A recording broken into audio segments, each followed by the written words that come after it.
यही वजह है जब रमजान का महीना आता था अल्लाह के प्यारे नबी अपने साहबा को बशारतें सुनाया करते थे, मुबारकबाद दिया करते थे।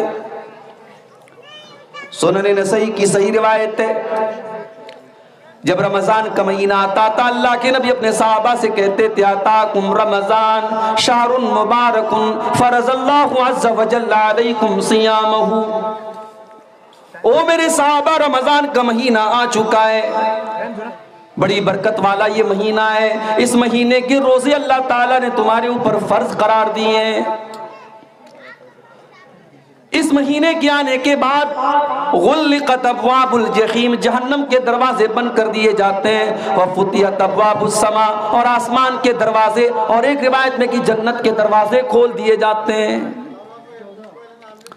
व सुफ़्फ़िरत फ़ीहि मरदतुश शयातीन, और सरकश शैतानों को इस महीने के अंदर कैद करके जंजीरों में जकड़ दिया जाता है। लिल्लाहि फ़ीहि लैलतुन खैरुम मिन अल्फ़ि शहरिन, और इस महीने के अंदर एक रात ऐसी है, एक रात मगरिब बाद से शुरू होती है और फजर तक वो रहती है। वो रात है तो आम रातों की तरह, मगर उस एक रात का मकाम ये है खैरुम मिन अल्फ़ि शहरिन, वो एक रात 1000 महीनों से बेहतर है।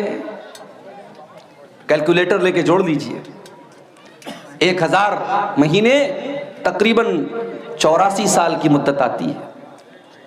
अल्लाह ने ये नहीं कहा कि, नबी ने ये नहीं कहा कि वो एक रात 84 साल के बराबर है, नहीं, बेहतर है।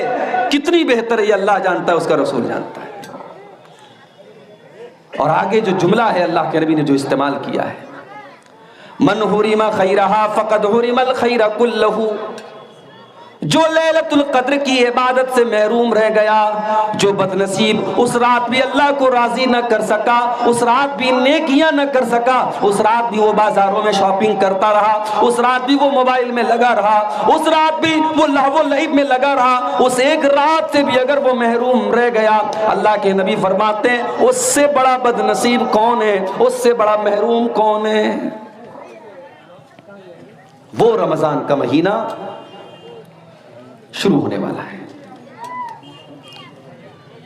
2023 का रमजान है ये, 2022 का रमजान भी हमने देखा, 20 और 21 का रमजान हमने लॉकडाउन के साए में गुजारा। कितने लोग ऐसे थे जो रमजान के पहले हमारे दरमियान मौजूद थे, लेकिन रमजान आने के पहले पहले अब अल्लाह को प्यारे हो चुके हैं। 2022 के रमजान में बहुत सारे लोग हमारे साथ थे, तरावी भी साथ में पढ़ा करते थे, रोजा भी साथ में खोला करते थे, सहरी भी साथ में करते थे, कुरान भी साथ में पढ़ा करते थे। आज वो हमारे दरमियान नहीं है। जाहिर है जिंदगी और मौत का कोई भरोसा तो नहीं है, कब कौन सा हादसा आए और हमारी जिंदगी की रौनकें खत्म हो जाए, हमारी दिल की धड़कन बंद हो जाए, कोई भरोसा नहीं है। अगर हमें अल्लाह ने एक और रमजान दिया है, इसका मतलब कि अल्लाह हमें एक और चांस दे रहा है, एक और मौका दे रहा है। मेरे बंदे, अगर अब तक तू नमाजें नहीं पढ़ता था, जा, मैंने तुझको नमाजी बनने का एक मौका और दे दिया। अब तक अगर शैतान तेरे ऊपर हावी था, तू नशा किया करता था, तू ज़िना किया करता था, तू हराम खोरी किया करता था, तू नाजायज काम किया करता था, मेरे बंदे, तुझे सुधरने के लिए, तुझे बदलने के लिए, तुझे अपनी इस्लाह करने के लिए हमने एक महीना और दे दिया है। रमजान अपने आप में पूरा एक मदरसा है कि स्कूल है। जैसे आपके यहाँ बच्चों ने पढ़ा, दस्तार फजीलत रखी जा चुकी है, रखी जाने वाली है, रखी जाने वाली है। बच्चे हिफ्ज करते हैं, उनके सर पे हिफ्ज की दस्तार रखी जाती है कि साहब ये आज से हाफिज कुरान बन गए। हमारे जामिया सलफिया बनारस में 10 साल तक तालीम हासिल करने के बाद सनद फजीलत दी जाती है कि साहब अब आज से आप अब्दुल गफ्फार सलफी साहब हो गए, जामिया सलफिया का नाम आपके साथ जुड़ गया, आपको फजीलत की सनद दी जा रही है।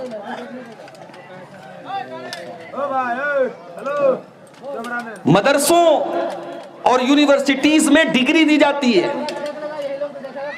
अभी कुछ दिनों पहले बनारस हिंदू यूनिवर्सिटी में बहुत बड़ा प्रोग्राम हुआ लॉकडाउन में, चूंकि कोई प्रोग्राम हो नहीं रहा था, तो लॉकडाउन के बाद पहला प्रोग्राम हुआ था जिसमें पहले के जितने लोगों को डिग्री मिली थी लॉकडाउन के पहले, उनकी डिग्री भी दी गई। उसमें मेरी डिग्री भी मुझे मिली, पीएचडी की डिग्री।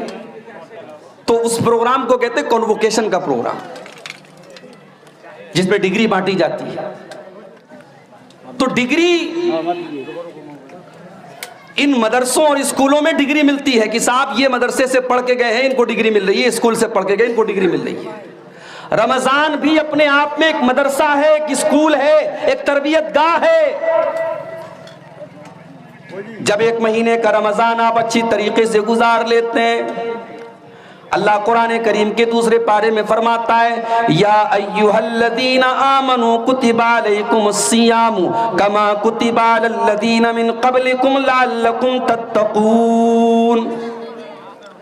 ऐ ईमान वालो, तुम पर रोजे फर्ज करार दिए गए जिस तरीके से तुमसे पहले के लोगों पर फर्ज किए गए थे। ये मत समझना कि 12-14 घंटे भूखे रहने का हुक्म सिर्फ तुम्हें दिया गया है, तुमसे पहले की उम्मतों को भी रोजे का हुक्म दिया गया है। ये अलग बात है उन्होंने तरीका बदल डाला। हमारे गैर मुस्लिम भाइयों के यहाँ, हमारे बरादरान वतन भाइयों के यहाँ भी रोजा रखा जाता है, मगर उस रोजे की हालत में वो अनाज नहीं खा सकते। कुछ ऐसा मसला है उनके यहाँ। कुछ ऐसे भी रोजे रखे जाते हैं जहां आप खा तो सकते हैं लेकिन लिक्विड नहीं ले सकते, पानी नहीं ले सकते। लेकिन इस्लाम ने जो रोजे का हुक्म दिया, उस रोजे में आपके ऊपर बुनियादी तौर पर 3 चीजों को हराम करार दिया गया।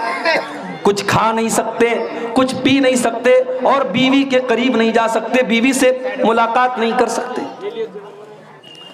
फरमाया कुतिबा अलैकुमुस्सियामु, तुम पर रोजे फर्ज करार दिए गए जिस तरीके से तुमसे पहले के लोगों पर फर्ज करार दिए गए थे, लअल्लकुम तत्तकून।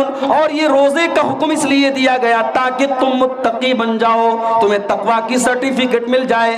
1 महीने का रोजा रखने के बाद तुम्हारे अंदर तकवा पैदा हो जाए, तुम मुत्तकी बन जाओ। रमजान हमें तकवा सिखाता है मेरे भाई। अप्रैल का महीना पड़ने वाला है, रमजान में जाहिर है सख्त गर्मी का मौसम रहता है।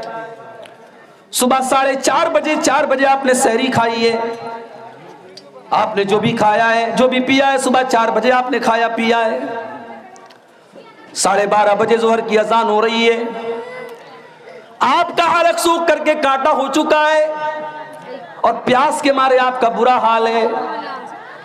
आप मस्जिद में आते हैं, वजू बनाने के लिए आपने अपने हाथों को धोया और हाथ धोने के बाद आपने कुल्ली करने के लिए अपने मुंह में पानी डाला।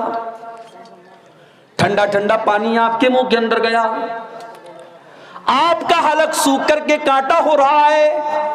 उस कुल्ली के पानी के अगर 2-4 कतरे आप अपने हलक के नीचे उतार लें, कोई देखने वाला नहीं है, कोई आपसे हिसाब लेने वाला नहीं है कि साहब आपने कुल्ली का पानी अपने हलक में क्यों डाला।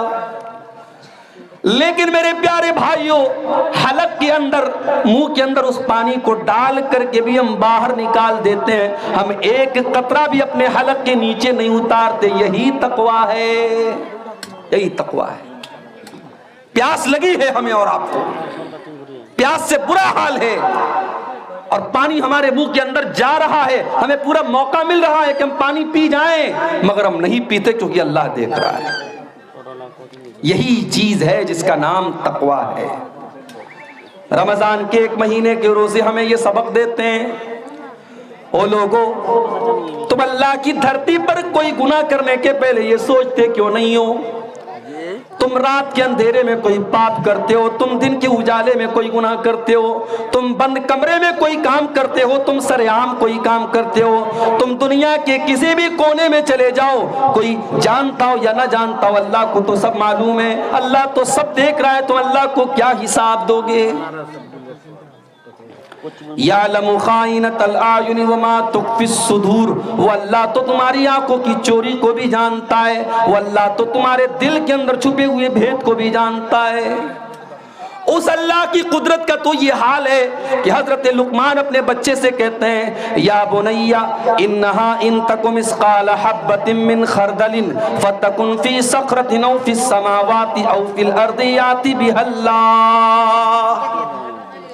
ऐ मेरे बच्चे, एक राई के दाने के बराबर भी अगर कोई चीज होगी, किसी चट्टान के नीचे छुपी होगी, आसमानों में कहीं होगी, जमीन में कहीं होगी, याति बिहल्लाह, उस एक राई के दाने के बराबर की चीज को भी अल्लाह ताला सामने ले आएगा। अल्लाह का इतना, उसका इल्म ऐसा है, उसकी कुदरत ऐसी है। हजरत अब्दुल्ला बिन उमर रजी अल्लाह ताला अन्हु सफर में जा रहे थे। अब्दुल्ला बिन उमर रजी अल्लाह ताला अन्हु सफर पे जा रहे थे। तकवा क्या है, जरा इसको देखिए, इस वाक्य को देखिए आप। रमजान हमें और आपको तकवा सिखाता है मेरे भाई। अब्दुल्ला बिन उमर रजी अल्लाह ताला अन्हु सफर पे जा रहे हैं, बहुत तेज भूख लगी है, प्यास लगी है। देखा कि एक चरवाहा अपनी बकरियों को लेके जा रहा है। अब आप गौर कीजिए, चरवाहा बकरियों को लेके जा रहा है। आप लोग इसको पीछे क्यों नहीं लगा दो, हाँ पीछे साइड में।